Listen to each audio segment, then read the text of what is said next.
surga di bawah telapak kaki ibu. Hadis ini bisa kita artikan macam-macam. Pertama, anak tidak akan mendapat kebahagiaan tanpa ridho daripada ibunya.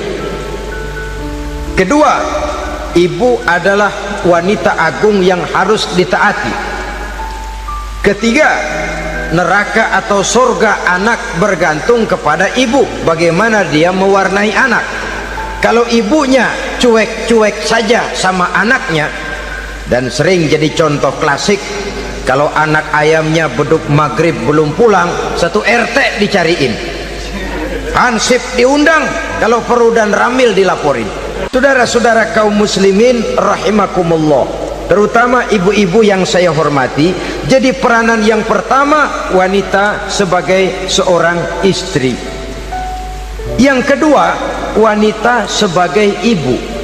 Ini juga sangat besar pengaruhnya dalam membentuk generasi masa yang akan datang. Bapak oleh karena kesibukan tugasnya tentu lebih banyak di luar rumah. Yang nyaris 24 jam di rumah itu ibu.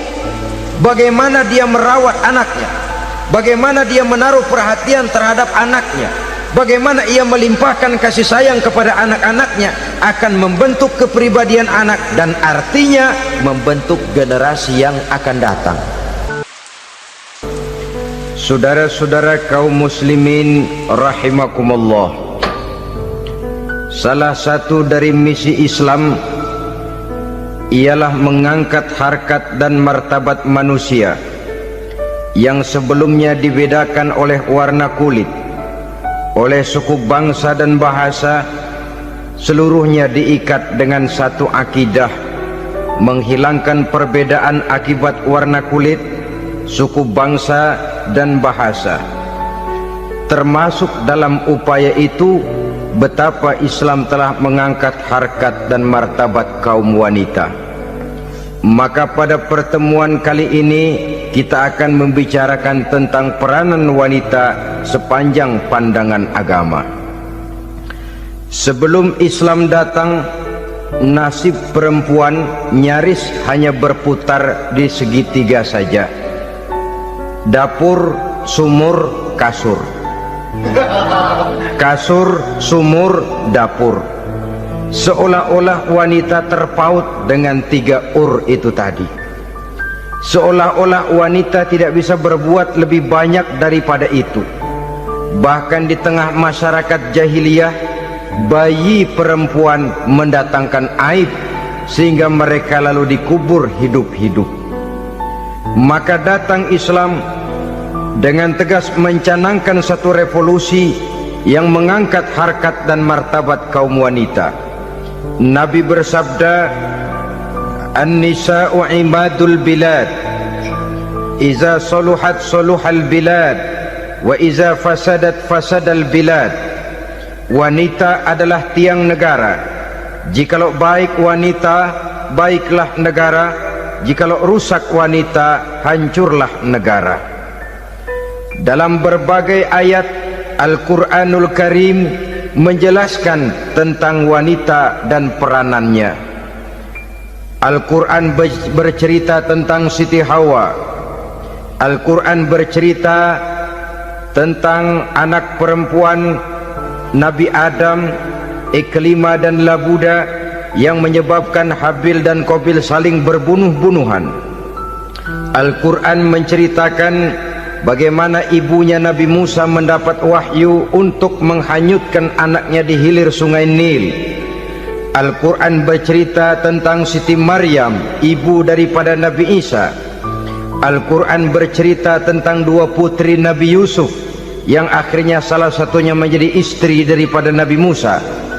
Pun Al-Quran bercerita tentang Ratu Balkis, seorang wanita yang menjadi penguasa di negeri Sabah, yang demikian besar pengaruhnya dan wawasannya.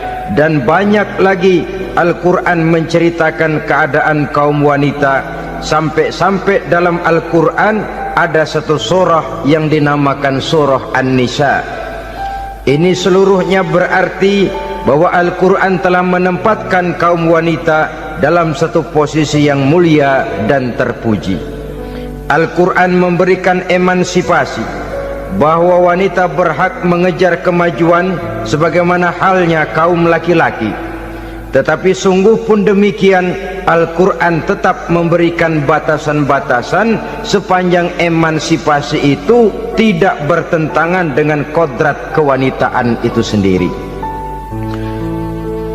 Kalau persamaan dan kemajuan, kalau emansipasi dan hak asasi sudah tidak sesuai lagi dengan kodrat kewanitaan, pada akhirnya bukan mengangkat harkat dan martabat kaum wanita, justru malah merendahkan derajat dan martabat kaum wanita itu sendiri. Seperti sebagian besar wanita ini, mereka berteriak menuntut tentang persamaan hak, tapi mereka melupa apa batasan daripada persamaan hak itu sendiri.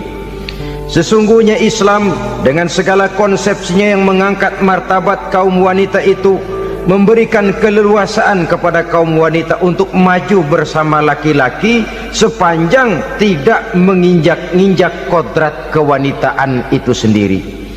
Kalau sudah sampai kepada menginjak kodrat kewanitaan, maka akan merendahkan martabat kaum wanita.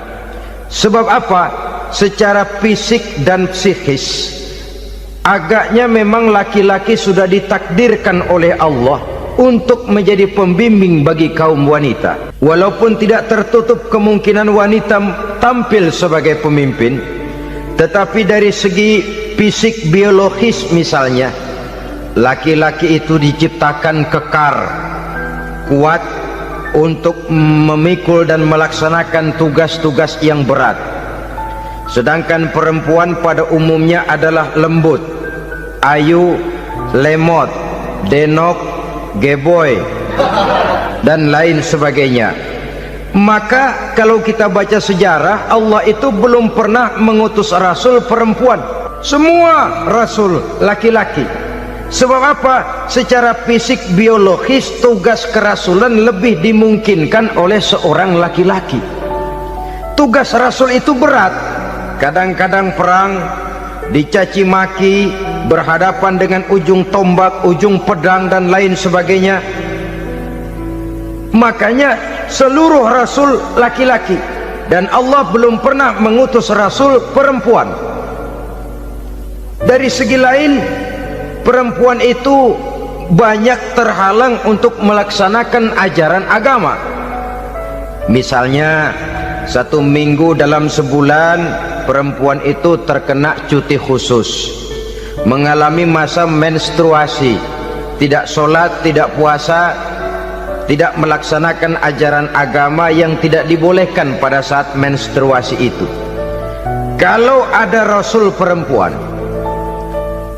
lalu saat malaikat akan menyampaikan wahyu, kebetulan rasulnya sedang wah, itu bisa balik lagi malaikat Jibril ke langit itu. Mau turun nyampein wahyu, balik lagi ke atas, ditegur, kenapa balik lagi Jibril? Rasulnya lagi head.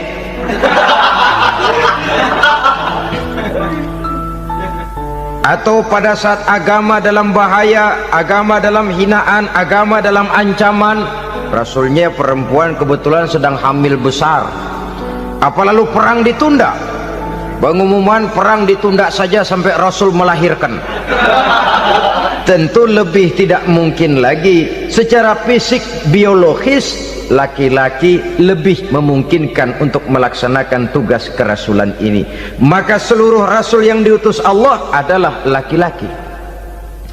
Saudara hadirin yang saya muliakan, sungguh pun demikian, Islam itu mengangkat martabat wanita sedemikian tinggi sebagai tiang negara yang menentukan jatuh dan bangunnya negara, yang ikut mewarnai bahkan menjadi warnanya suatu negara. Walaupun peranannya memang tidak begitu kelihatan, tapi sesungguhnya amat sangat menentukan. Oleh karenanya, secara umum emansipasi yang digariskan oleh Islam, emansipasi yang tidak bertentangan dengan kodrat kewanitaan di berbagai aspek kehidupan. Kalau sekarang emansipasi ini kelihatannya sudah salah pasang, salah kaprah. Bahkan belum lama kita menyaksikan bagaimana ada binaragawati. Di zaman sekarang perempuan sudah mulai angkat besi. Saya mulai mikir kalau perempuan sudah pada angkat besi, ini sudah tanda suaminya udah deket dibanting-bantingin ini. Tahun-tahun mendatang mungkin akan menyusul perempuan mulai narik becak.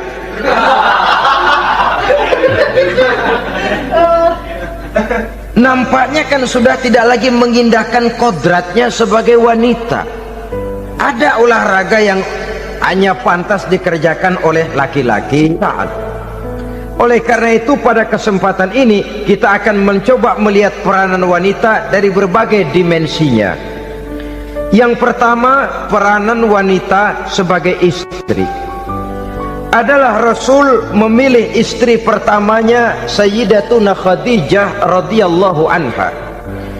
Kalau pilihan utama beliau pertama kali nikah dengan Siti Khadijah, jelas itu pilihannya bukan karena kecantikan.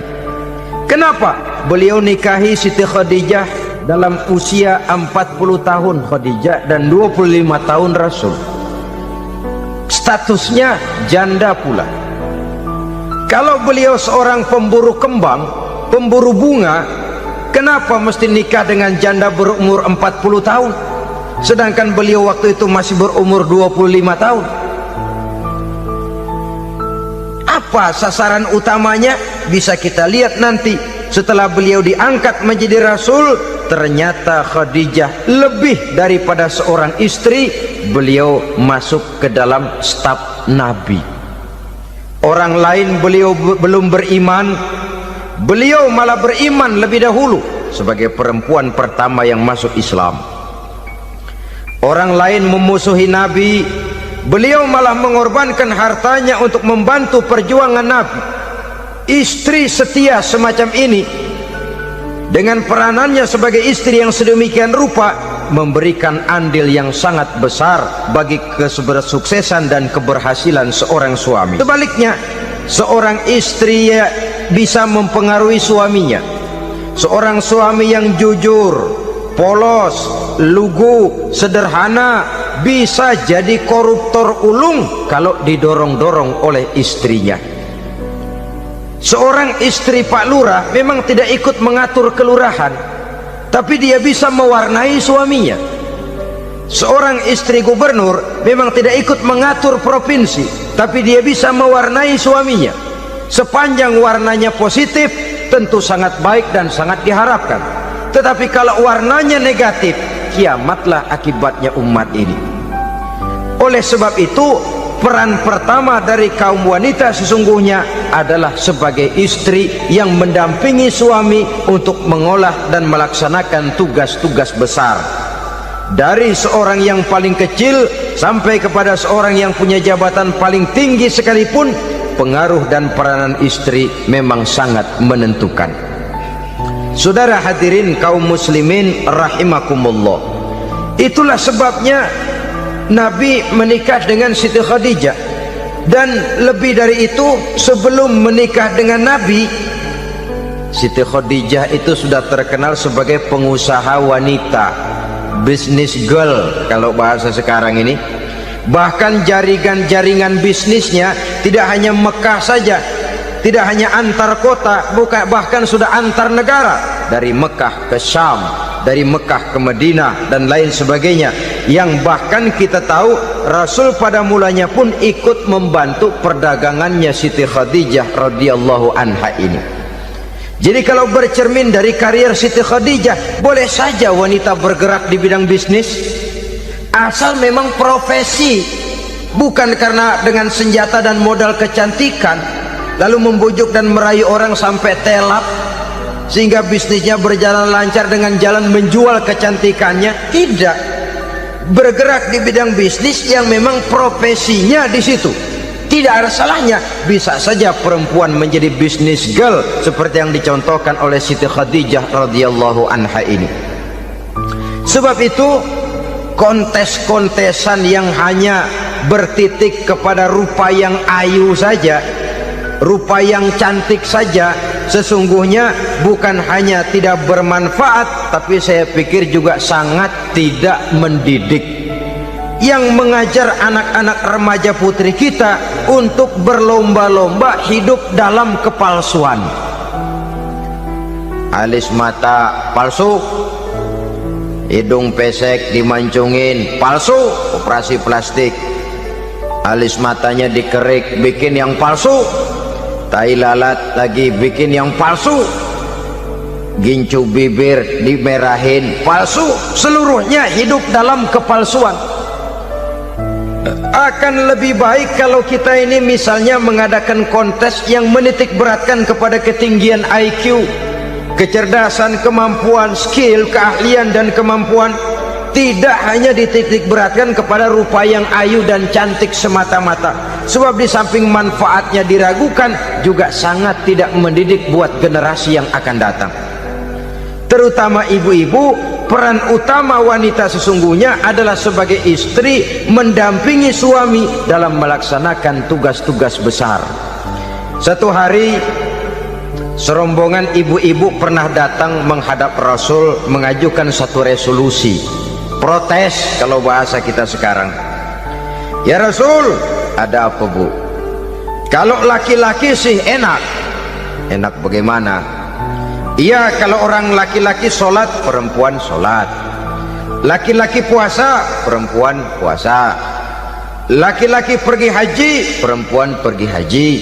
Laki-laki menuntut ilmu, perempuan bisa menuntut ilmu. Tapi kalau laki-laki pergi jihad, perang membela agama, kami perempuan tidak bisa ikut jihad perang di medan pertempuran. Padahal pahala jihad sangat besar dan kami ingin mendapat pahala jihad. Tidak adil kalau begini ya Rasul, izinkan kami pergi jihad. Ini perempuan di zaman Rasul, kalau ada kebaikan tidak bisa ikut, rasanya rugi bukan main, lalu protes. Apa jawab Rasul? Beliau senyum. Ibu-ibu jangan khawatir, walaupun ibu-ibu tidak maju ke medan perang, ada ibadah yang pahalanya sama dengan pahala jihad itu. Apa ya Rasul? Beliau menjawab, jihadukunna fi baitikunna. Jihadnya ibu-ibu, jihadnya kaum wanita adalah di rumah tangganya sebagai istri. Memasak makanan suaminya, mencuci pakaian istrinya, mengasuh, merawat dan membesarkan anak-anaknya, itu seluruhnya bagian daripada ibadah yang pahalanya tidak kurang dengan pahala jihad. Kenapa?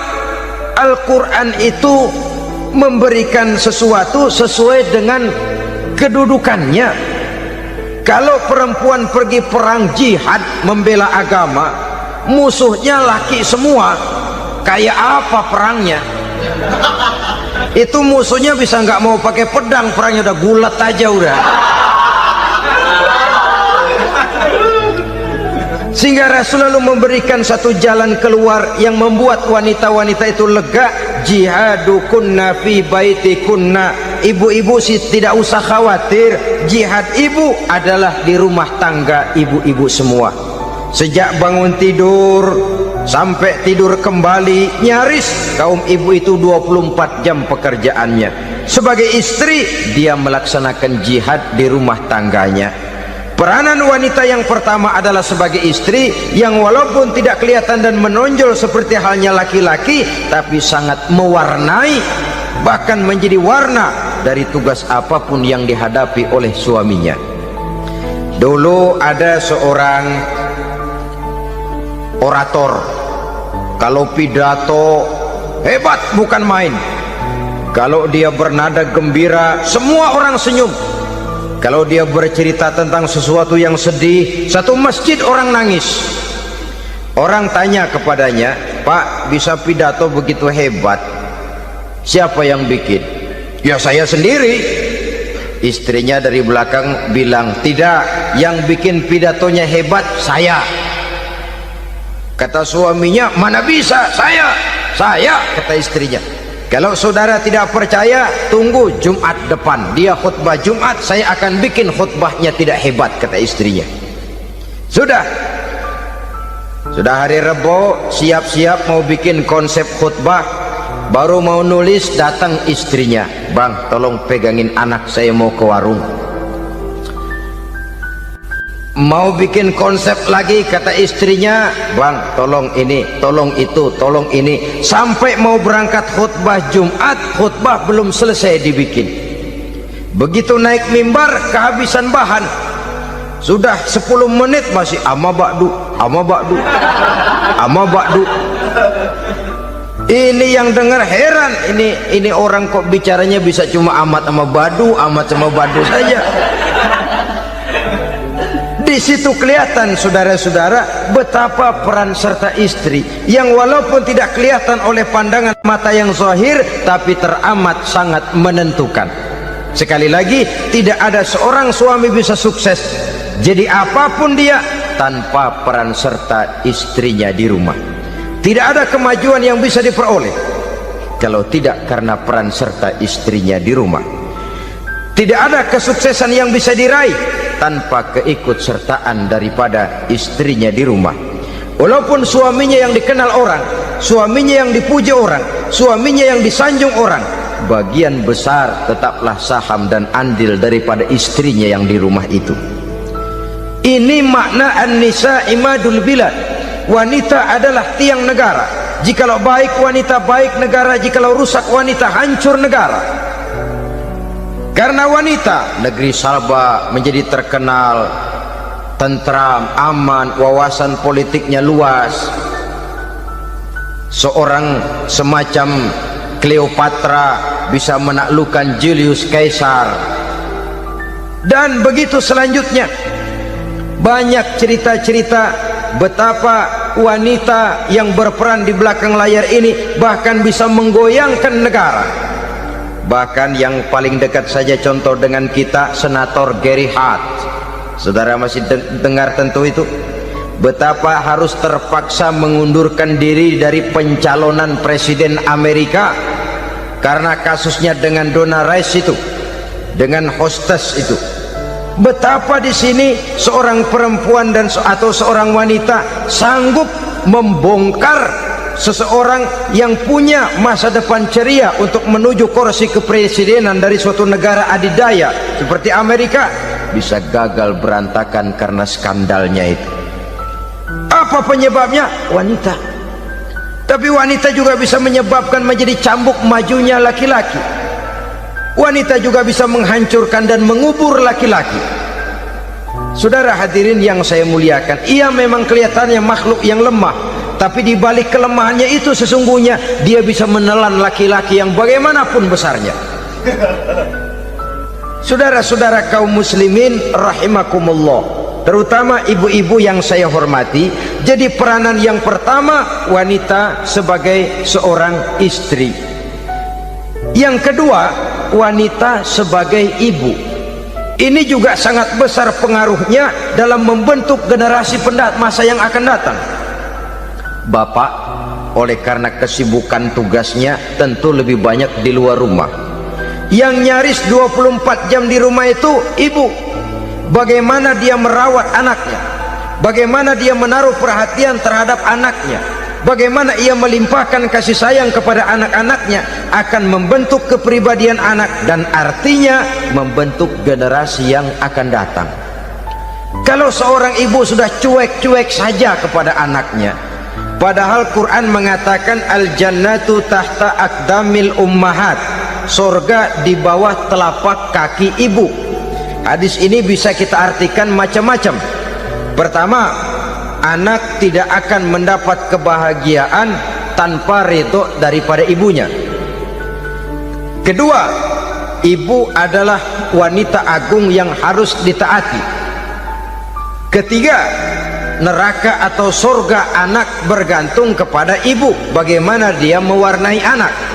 Kalau ibunya cuek-cuek saja sama anaknya, dan sering jadi contoh klasik, kalau anak ayamnya beduk maghrib belum pulang, satu RT dicariin, hansip diundang, kalau perlu dan ramil dilaporin. Tapi kalau anak gadisnya jam 12 tengah malam belum pulang, ibu tenang-tenang saja Pak, tidak tergerak dan tidak tertarik hatinya. Ya tentu tidak semua. Kalau sudah begitu, bukankah hakikatnya ibu sudah menciptakan neraka buat anaknya sendiri? Khalil Gibran dalam satu tamsil yang indah pernah mengatakan, kalau kita diberikan sebutir mutiara, sebutir intan, dan intan itu sebutirnya sebesar telur ayam, benda yang sangat langka dan berharga, tentu kita sayang intan atau mutiara itu. Kita jaga baik-baik, kita simpan dalam kotak, kotaknya kita kunci, kotak itu kita simpan di dalam lemari, lemarinya kita kunci lagi, lemarinya ada di dalam kamar, kamarnya pakai pintu, pintunya kita kunci lagi, kamar itu ada dalam rumah, rumahnya pakai pintu, dikunci lagi, kemudian rumahnya pakai pintu gerbang besar, gerbangnya juga digembok lagi. Untuk menjaga intan itu jangan sampai hilang, begitu usaha kita berlapis-lapis, dan intan itu sudah diberikan kepada kita, kata Khalil Gibran. Apa dia? Anak-anak yang diamanahkan Allah kepada kita. Itu intan-intan mahal, itu mutiara-mutiara pilihan yang dititipkan dan diamanahkan untuk kita jaga sebaik-baiknya. Haruskah dia sia-sia di tangan kita? Haruskah dia merana jatuh di tangan ibu yang tidak punya tanggung jawab? Saudara hadirin yang saya muliakan, oleh karenanya peranan sebagai ibu ini sangat menentukan bagi pembentukan generasi yang akan datang. Salah ibu mengarahkan anak, akan lahir generasi mendatang yang tidak kita harapkan. Sehingga Nabi bersabda, kullu mauludin yuladu 'alal fitrah fa abawaihi yuhawwidanihi aw yunassiranihi aw yumajjisanihi. Setiap bayi dilahirkan dalam keadaan suci, setiap bayi dilahirkan dalam keadaan bersih, tidak punya dosa. Islam tidak mengenal dosa warisan. Semua saja bayi lahir dalam keadaan suci dan bersih. Kalau demikian lalu bagaimana? Kata Nabi, ibu bapaknya lah yang kelak akan menjadikan anak itu sebagai Yahudi, yang kelak menjadikan itu anak itu sebagai Nasrani, atau menjadikan anak itu sebagai Majusi. Ibu bapaknya yang mewarnai anak. Ibaratnya anak itu kertas putih, mau ditulis tinta hijau warnanya hijau, mau ditulis tinta merah warnanya merah, mau ditulis tinta hitam pun warnanya hitam. Oleh karena itu pembentukan anak yang soleh secara mental sesungguhnya sudah diwarnai oleh kebiasaan ibu bapak dalam pergaulan di rumah tangganya secara mental. Sehingga dengan demikian saudara-saudara, salah kaprah ibu dalam mengarahkan anak-anaknya akan melahirkan generasi penerus yang sungguh-sungguh tidak kita harapkan, dan pada gilirannya akan membahayakan perkembangan bangsa dan negara, membahayakan kita sebagai suatu umat. Apalagi sekarang ini masih banyak orang-orang muslim, orang-orang tua muslim yang kadang-kadang menyekolahkan anaknya di sekolah yang membahayakan akidahnya, mematikan imannya, menghancurkan tauhidnya. Pokoknya asal bonafid keluar sekolah ada jaminan lapangan kerja, perkara anak mau kafir mau murtad bukan urusan. Alangkah ironi dan sangat menyedihkan. Saudara-saudara yang saya hormati, jadi dari segi kaum wanita peranan ibu sangat besar. Dari segi anak, ketaatan kepada ibu, doa restu ibu akan membawa kepada kebahagiaan hidup. Doa ibu mustajabah, kutukan ibu manjur. Beberapa hikayat dan riwayat menjadi contoh dan tamsil buat kita betapa tidak ada satu kebahagiaan di dunia ini yang bisa ditegakkan tanpa doa restu daripada ibu. Pantas kalau dalam Al-Quran ada ummul kitab, ibunya atau induknya kitab. Tiap negara punya ibu kota, bapak kota tidak ada. Lalu lagi wawasan Nusantara disebut ibu pertiwi, bapak pertiwi kemana tahu. Saudara hadirin yang saya muliakan, lalu dalam peringatan hari-hari besar nasional ada yang namanya Hari Ibu. Hari bapak nggak pernah diperingati. Ada Hari Ibu, dan ibu itu pun ada Ibu Kartini, ada Ibu Dewi Sartika, dan macam-macam lagi yang seluruhnya merupakan refleksi dan gambaran betapa peranan kaum wanita di dalam kehidupan ini yang memang banyak mewarnai dan menjadi warna dari suatu kegiatan. Saudara-saudara kaum muslimin rahimakumullah, apabila yang pertama tadi kita melihat peranan kaum wanita sebagai istri, betapa ia berpengaruh besar dalam ikut menunjang keberhasilan dan kesuksesan suaminya. Kemudian pada peranannya yang kedua, wanita sebagai ibu di rumah tangga, betapa ia ikut membentuk, mempengaruhi, mewarnai dan membimbing kepribadian anak sebagai generasi penerus. Maka pada peranan yang ketiga ini kita akan melihat wanita sebagai social agent, sebagai penggerak kegiatan sosial di berbagai bidang kehidupan. Apakah itu bernama majelis taklim, apakah itu bernama perkumpulan dan yayasan-yayasan kemanusiaan, organisasi-organisasi yang bergerak di bidang pendidikan, bahkan di zaman sekarang bukan hanya menjadi penggerak sosial, bahkan sudah banyak kaum wanita yang menggerakkan satu bangsa.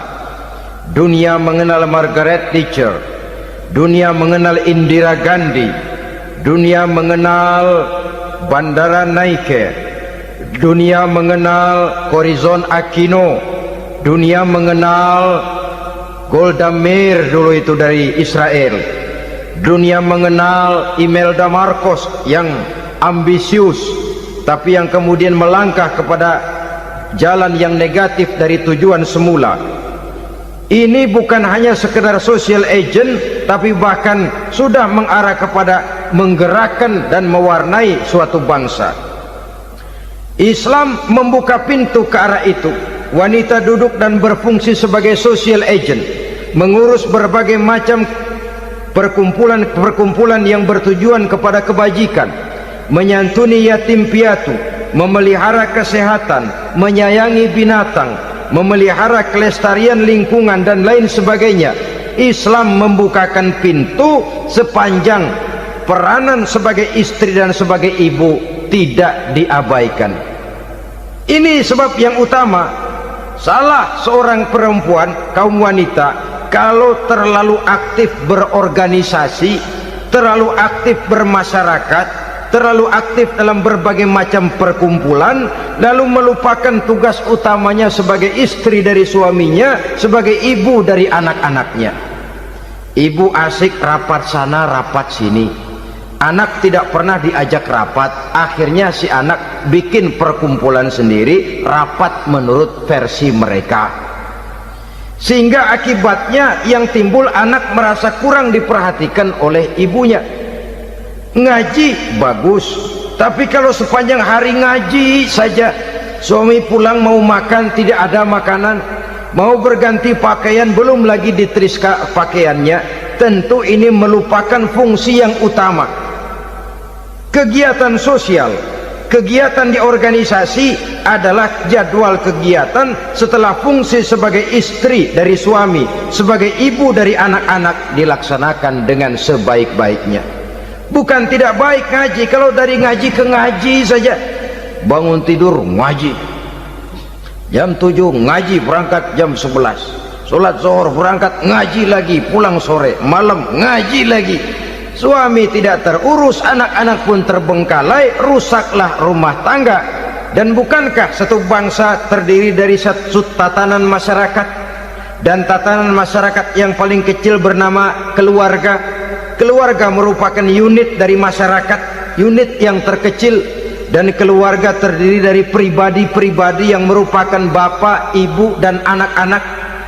Sehingga masyarakat bangsa yang baik terdiri dari masyarakat yang baik, masyarakat yang baik tersusun dari keluarga-keluarga yang baik, dan keluarga yang baik akan muncul dari pribadi dan individu yang baik.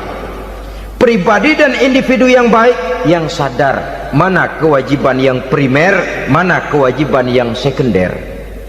Sebagai social agent, dia lalu mawas diri dengan tetap mempertimbangkan kodrat kewanitaannya itu tadi. Saya ikut prihatin kalau ada perempuan main sepak bola, dan saya yakin betul kalau perempuan main sepak bola yang nonton pasti bukan nonton bola. Ya mungkin bola juga, tapi bola yang mana itu wallahu a'lam. Boy, ya dicari olahraga yang sesuai dengan kodrat kewanitaan begitu. Dicarilah olahraga yang sesuai dengan kodrat kewanitaan. Sepak bola sudah maju, ya belakangan saya katakan tadi muncul lagi wanita angkat besi. Belakangan bisa kita bayangkan wanita main tinju. Babak belur sudah kalau sudah begitu. Kemajuan dengan melupakan kodrat kewanitaan akan menyengsarakan kaum wanita itu sendiri. Silahkan maju menjadi social agent, menjadi penggerak di masyarakat. Para istri Rasul bisa kita jadikan satu figur. Siti Khadijah, figur sebagai istri pendamping yang setia. Dikala suaminya bingung, ia tampil memberikan pandangan. Dikala suaminya bingung, ia memberikan tanggapan. Dikala suaminya dimusuhi orang, ia menampakkan kesetiaannya. Kau tidak sendiri bang, aku di sisimu. Dikala jiwanya gelisah ketika pertama kali menerima wahyu berhadapan dengan malaikat Jibril, Khadijah yang menghibur. Kalla ma yukhzikallahu abada. Tidak apa-apa bang, Allah tidak akan menyusahkan kau untuk selamanya. Tenang sajalah, tenang. Abang orang baik-baik, Allah tidak akan menyengsarakan abang. Peran sebagai istri. Dan Rasul mantap, sehingga bertahun setelah Khadijah wafat selalu terkenang dan dikenang oleh Rasul. Pernah satu saat beliau itu seperti orang melamun. Aisyah tanya, kok seperti ngelamun bang? Iya, kata Rasul, saya seperti mendengar suara terompahnya Khadijah di surga. Padahal Khadijah sudah lama wafat. Aisyah mendengar itu rada sedikit manyun. Kata Aisyah, bang, cukup sekali ini saja, jangan sebut-sebut lagi nama itu ya. Cemburu rupanya. Ya soal cemburu sih nggak bini Nabi, nggak bini kita, namanya cemburu. Perempuan mesti ada. Apa jawab Rasul? Ya Humairah, Aisyah, haruskah saya melupakan seseorang yang dikala orang lain memusuhi saya, dia mati-matian membela saya. Dikala orang lain mau membunuh saya, dikorbankan hartanya untuk membantu perjuangan saya. Mestikah saya melupakan orang yang begitu baik? Tidak Aisyah. Sepanjang nafas masih ada, sepanjang itu saya tidak akan bisa melupakan Khadijah sayang. Peran sebagai istri Khadijah ini, peran sebagai istri. Suaminya bingung, istrinya memberikan hiburan. Kadang kan tidak, suami bingung, istri bingungan lagi. Ya sudah, mari ramai-ramai kita bingung sudah. Bukan mencari jalan keluar, yang sudah bingung malah ditambahin bingung lagi. Saudara hadirin yang saya hormati, lalu figur Siti Aisyah, muda, cantik, kreatif, cerdas. Kalau bahasa sekarang barangkali wanita karier ini. Ini figur-figur loh. Jadi punya keistimewaan masing-masing, sehingga ada pilihan. Ya tentu orang mencari istri itu kan karena ada dasar pilihan. Mungkin rupanya kurang menarik tapi akhlaknya bagus. Mungkin akhlaknya sedang-sedang saja tapi potongannya cakep, masih ada pilihan. Sudah potongan jelek, akhlak bejat, emangnya lu milih merem tempo hari ya?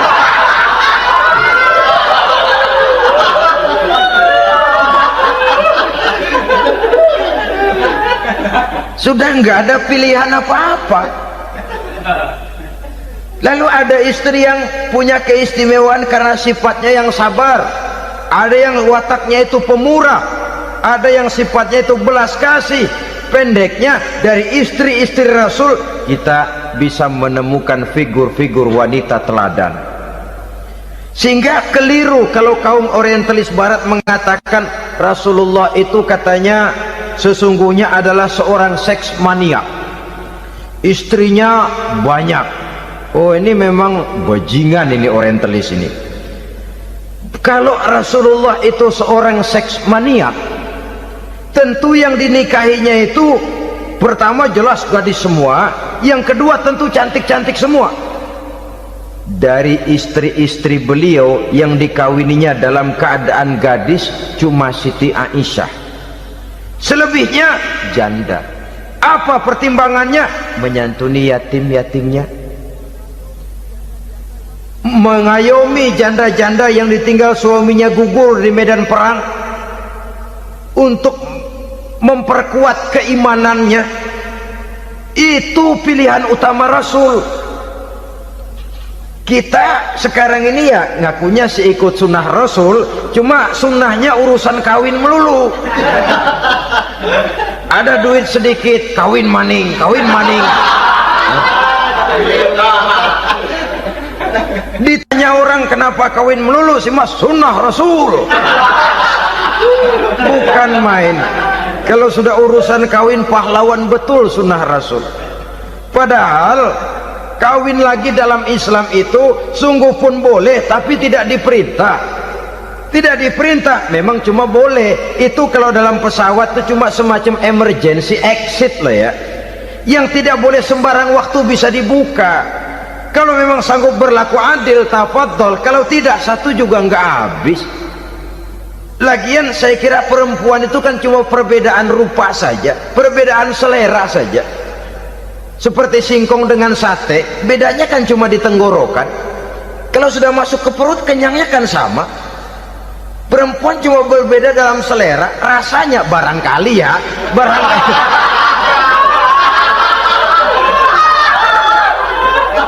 Barangkali tidak jauh beda.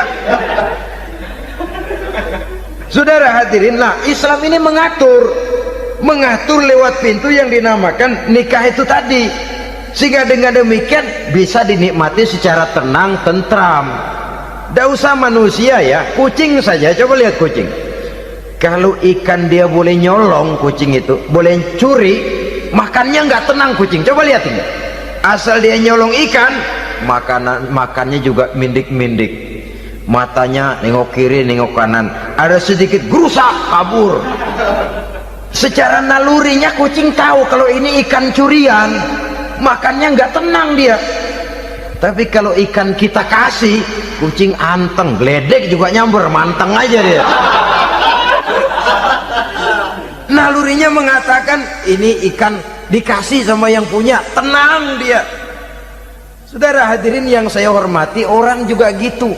Kalau hubungan suami istrinya sudah sah, diikat dengan akad nikah, tenang, anteng, nggak gerasak gerusuk, nggak kayak diubur-ubur maling. Anteng aja, dia ngintip juga buah cuek aja udah. Biarin aja dia ngintip, capek sendirilah.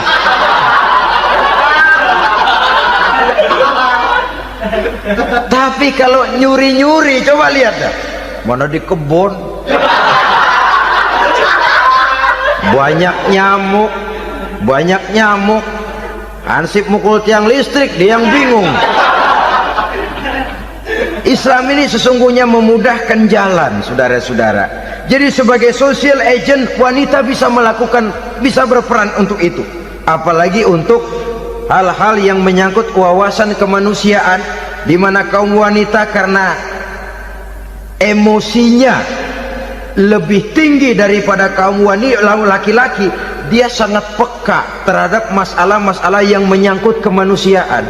Hatinya mudah tergugah, perasaannya cepat terenyuh, dengan penderitaan dia cepat tergugah. Dia bisa menjadi social agent tanpa harus melupakan fungsi utama sebagai istri dan sebagai ibu dari anak-anaknya, sebagai istri dari suaminya. Saudara hadirin yang saya muliakan, dahulu Al-Quran pernah menceritakan betapa istri-istri pembesar di istana mewah di zaman Nabi Yusuf.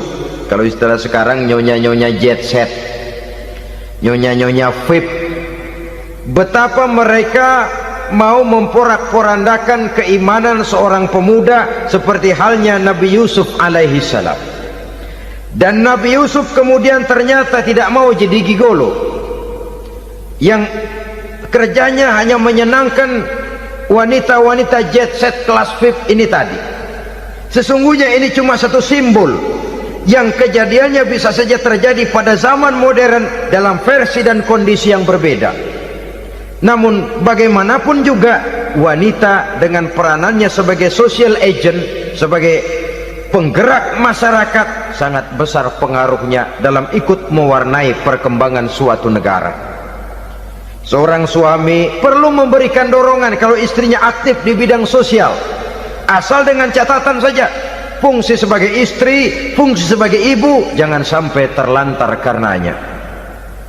Bahkan saya katakan tadi, di zaman sekarang wanita tidak lagi hanya berfungsi sebagai social agent, bahkan sebagai national agent, penggerak dari satu bangsa. Muncul wanita-wanita yang jadi menteri, yang jadi anggota DPR, bahkan yang jadi kepala desa dan lain sebagainya.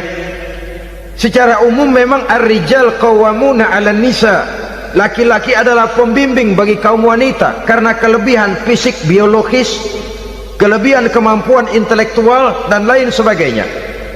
Namun wanita pun boleh saja menjadi social agent sepanjang catatan yang saya sampaikan tadi, jangan sampai melupakan kodrat kewanitaan, jangan sampai mengalahkan fungsi sebagai istri dari suaminya, sebagai ibu daripada anak-anaknya.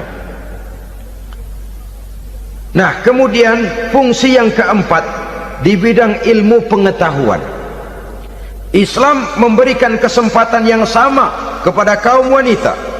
Thalabul ilmi faridatun ala kulli muslimin wa muslimatin.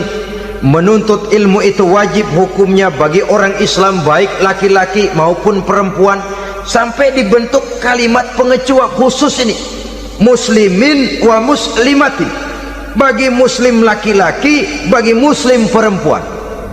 Dan alhamdulillah, kalau dulu di zaman Raden Ajeng Kartini nasib perempuan berada di balik pintu yang digembok rapat-rapat, siklusnya berputar cuma sumur dapur kasur, kasur sumur dapur, dapur sumur kasur, melingkar di situ satu saja peranan kaum wanita. Memberontak jiwa Raden Ajeng Kartini, menuntut persamaan bahwa wanita berhak maju sama dengan laki-laki. Entah Islam sejak 14 abad yang lalu sudah mencanangkan ini, menuntut ilmu wajib bagi laki-laki dan perempuan beragama Islam.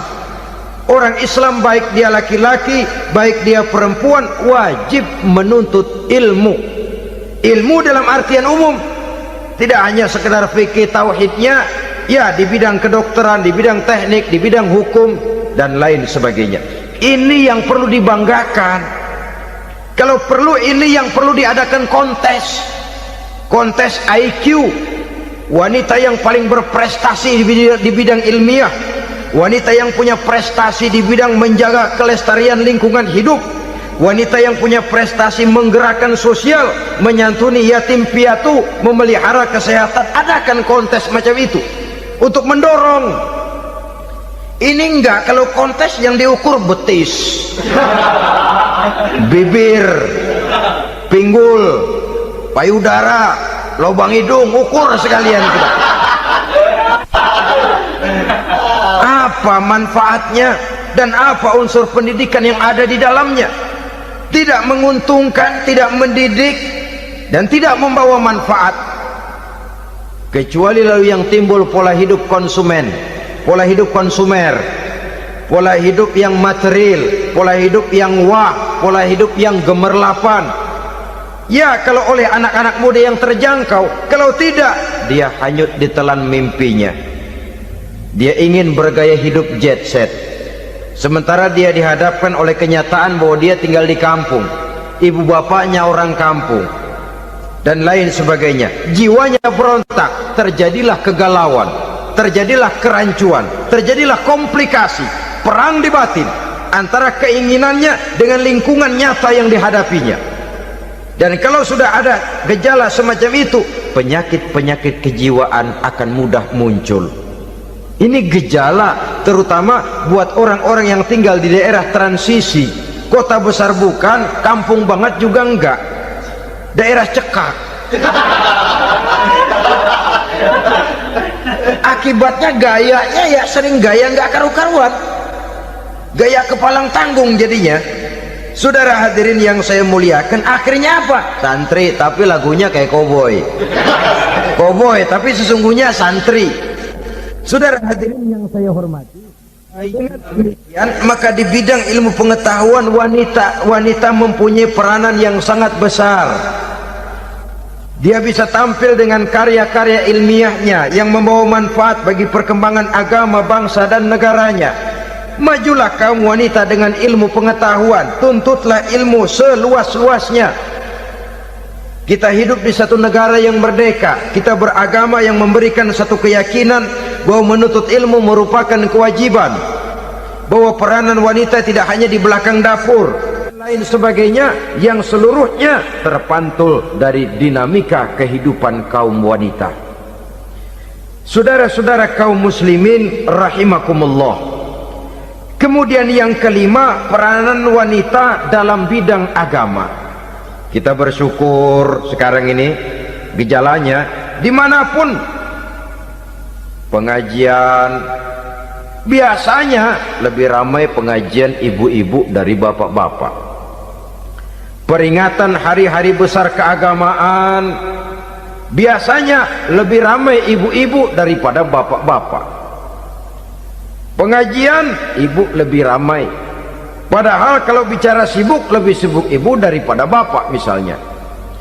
Kalau sudah pengajian bapak-bapak, biasanya pengajiannya ramai cuma 3 giliran itu: pembukaan, maulid, penutupan. Kalau sudah yang rutin pengajian tiap minggu, 3 pojok yang ngaji, yang atuh nguap, yang atuh pules, yang atuh ngiler. Saudara hadirin yang saya muliakan, ada badan kontak majelis taklim yang merupakan wadah daripada kegiatan ibu-ibu. Ada Ittihadul Muballighat, Persatuan Muballighat, ada Persatuan Para Asatizah, dan macam-macam lagi peranan ibu-ibu di dalam kehidupan beragama. Tapi sesungguhnya harus dimulai dari bagaimana si ibu mewariskan jiwa agama kepada anak-anaknya di rumah tangganya. Kalau itu gagal, dia mau melangkah ke masyarakat, dia sudah gagal sejak awal sesungguhnya.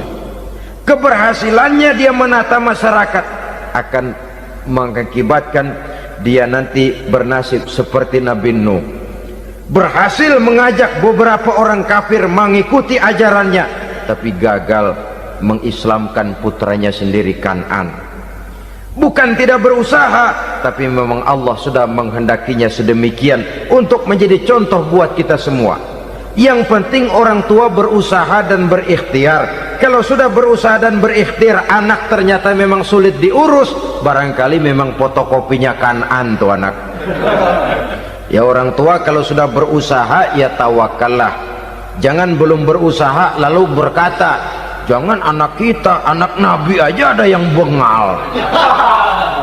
Ngajar tidak mau, mengajar anak tidak mau, mendidik anak tidak mau, lalu mencontoh Nabi, salah kaprah namanya. Kaum wanita bisa berperan di dalam agama. Ketika Rasul hijrah, itu kan beliau tidak langsung ke Madinah. Dari Mekah itu beliau mengambil jalan arah ke kiri menuju Gua Sur. Ini dalam strategi militer punya makna sendiri. Jenderal yang ulung, ahli strategi militer ini. Di Gua Sur sana beliau tinggal 2 hari 3 malam. Siapa yang membawa makanan ke Gua Sur?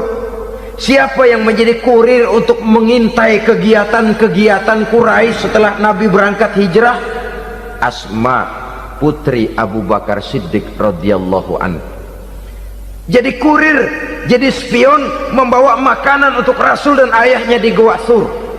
Ini peranan wanita.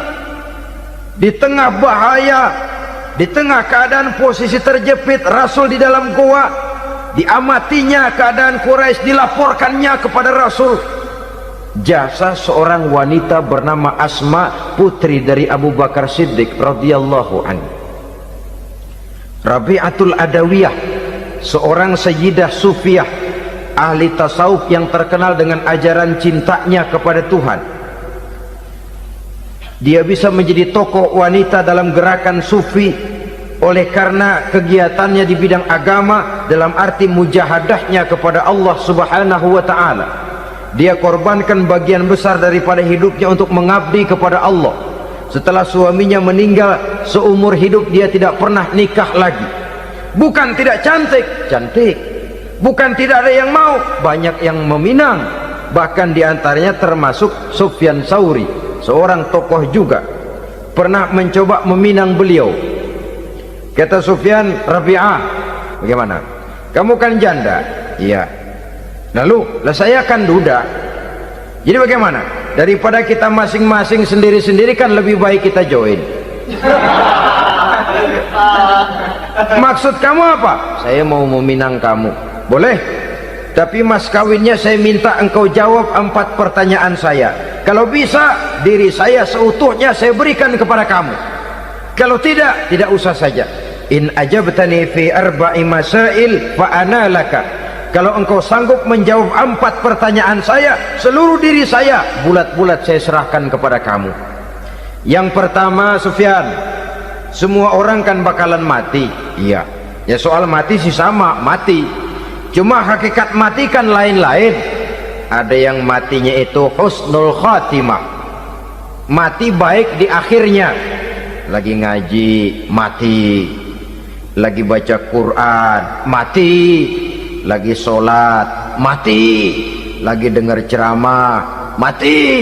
Lagi sodakoh, mati. Itu mati-mati yang su'ul khatimah. Ada yang mati itu mati yang husnul khatimah, maksud saya.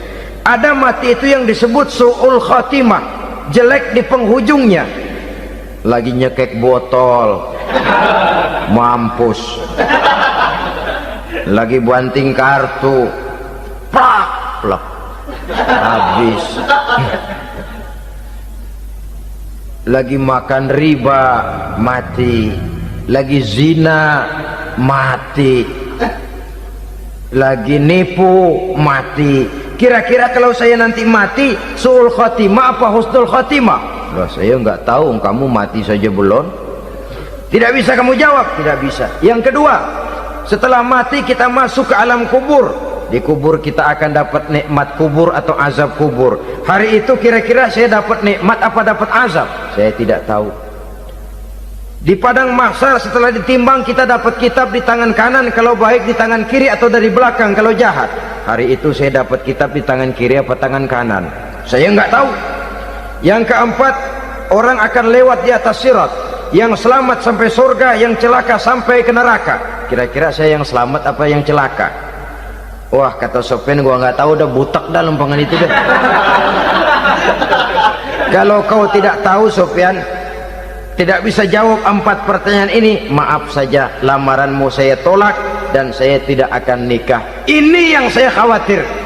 Maka dia terkenal sebagai Sayyidah Sufiyah, tokoh wanita dalam dunia sufi. Dan artinya wanita bisa berperan banyak dalam bidang agama, sebagai pengasuh majelis taklim, sebagai pengasuh yatim piatu, sebagai gerakan-gerakan keagamaan yang positif dan lain sebagainya. Ini dimungkinkan karena Islam menunjang harkat dan martabat kaum wanita. Maka majulah kaum wanita Islam Indonesia dengan tetap menjaga kodrat kewanitaannya. Inilah yang kita sampaikan pada kesempatan ini. Terima kasih atas segala perhatian, mohon maaf atas segala kekurangan.